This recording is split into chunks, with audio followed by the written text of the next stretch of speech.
All right, it's Adam Caplan here again for SportsGrid Super Bowl 59 with two legendary Carolina Panthers, the running back Jonathan Stewart, the quarterback Jake Delhomme. Guys, good to see you. Good seeing you. All right, guys, so it's a big Super Bowl. What I find fascinating is I've talked to easily like 36 former players, and current players are here, by the way, doing media stuff. Some coaches, some former head coaches that are here. I don't want to say everybody's split, but they're having a hard time picking this game. So Jake, I'm going to start with you, a former quarterback. How do you see this game breaking down? Listen, I'm one that I've said it the last few years. Never will I ever bet against Patrick Mahomes. He's a unicorn. It is what it is. Yeah. But there's something about watching this Philadelphia team and watching this physicality of this offensive line, the young defensive players in this team. But Saquon Barkley. I mean, how do you explain it? He looks like John. I mean, he moves like a cat. There he looks like John. Okay. But like what he has done, and then Jalen, and then I think a healthy A.J. Brown. But this offensive line, that's the thing that I want to make sure. I want to see Landon Dickerson move. That's what I want to see. He was limping. It's his left knee. He was limping an extreme amount in the championship game. But that big offensive line, if they can just control possessions against, you have to control them. You have to keep Mahomes on the bench, control possessions, and don't give a turnover.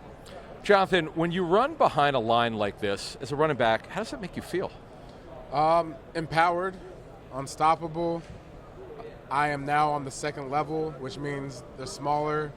And when you're a guy like Saquon Barkley size, it means the majority of them are smaller than you. So the impact that he's had this season, I mean, the explosive runs, his touchdown runs, I think his average in touchdown runs is like 30-plus yards.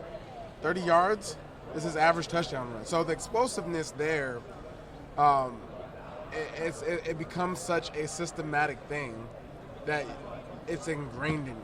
Your expectations and your feel for, hitting those big runs go hand in hand with the offensive line, the receivers, they're expecting it.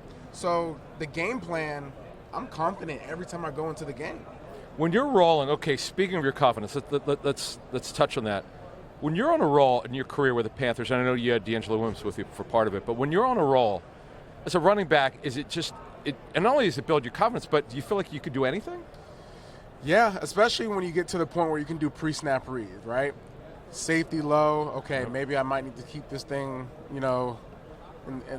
within between the tackles. Depending on the safety, I might want to challenge the safety, right? So pre-snap read, I definitely think, Saquon is at that level where, when him and, Hurts are in the backfield, out of the gun, he's basically able to peek and look at how they're set up. If they're about 3-by-1, the safety's over there hanging or something like that, I'm challenging the safety if nothing's going on in between the tackles. Sure. So I'm just going to set it up, nice little hezzy, and then side shuffle to the left, and I'm gone. Now, but you talk about it, and in 2008, we had both Jonathan and D'Angelo, and we were able to run the ball a lot. But our big runs came late third. Well, you had Foxy. You were going to run the ball. We were going to run the ball with John Fox, but the body blows, sure. right? And we didn't have that big, massive offensive line like Philadelphia has. Sure. And that's the thing where Jonathan and D'Angelo would break these long runs late third, fourth quarter because the body blows. But Saquon, first play of the game. And like, that's the thing. It's not only the ones late in the game, but it's all game. It's any play. So this is for both of you, because you would be on the field. Let's say he was breaking an unbelievably big run at a big moment. Do you see the defense demoralized? Do you see it in their face? Yeah, absolutely. How so? Like they're like shaking their head, like their shoulders are down? The shoulders are down, yet explosive play, gone. Like, you're on especially for the Commanders, right? Sure. Their game plan was, we're going to go out there, control the clock, and have an 18-play drive. They had an 18-play drive first game of the game, first drive of the game. Saquon Barkley comes out there, okay, I got you, to the house. Now, most people expect, passing plays, explosive plays in the beginning of the game, the running play out the gate, and your objective is we're not going to let Saquon Barkley beat us. Yep. We're going to make Jalen Hurts beat us, and it doesn't work. That's demoralizing. All right, guys, let's move to Sunday. All right, Jake, how do you see it? What's your score? Man, I can't give a score because I just think it's going to be a tight football game. Okay. I can't believe I'm saying this. It feels like sacrilegious. I'm going against Mahomes. I think that is sacrilege. There's a confidence level in Philadelphia. Just listening to them talk after, we've been there already. We know. 2 years ago, right? It's different. Right. It's different now. I think A.J. Brown is a huge key to this game.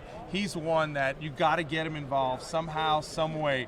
Get him in. Single high? I think that's a mismatch. Right. I just think about the 2 years ago. It was a throw it up in the double coverage. 45-yard touchdown. Hey, that's my football. I'm telling you, I just think you get him involved, and certainly with Saquon. But I just think Jalen, when he gets, there's a confidence. He played so well against Washington. Some of the throws that he made, it was rhythm, it was timing. The ball came out of his hand. And it's just, there's a sense of calm. It's something special. That's why I keep on going back to the offensive line for Philadelphia. If they're unbelievably healthy and very healthy for this, as healthy as could be, that can make a huge factor in this football game. All right, Jay Stu. I think Saquon's going to have at least 25 carries or touches, and he's going to have some explosive plays. But I think most importantly, Jalen Hurts is going to come through. Offensive coordinator, I think, again, last game proved that if they want to call the right plays and get him in sync, they'll do it.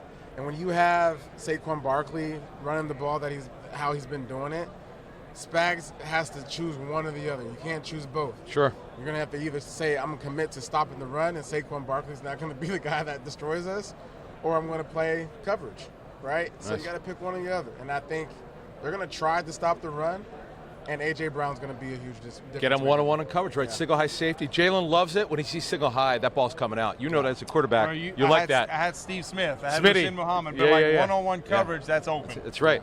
All right, you heard it from the Panthers guys.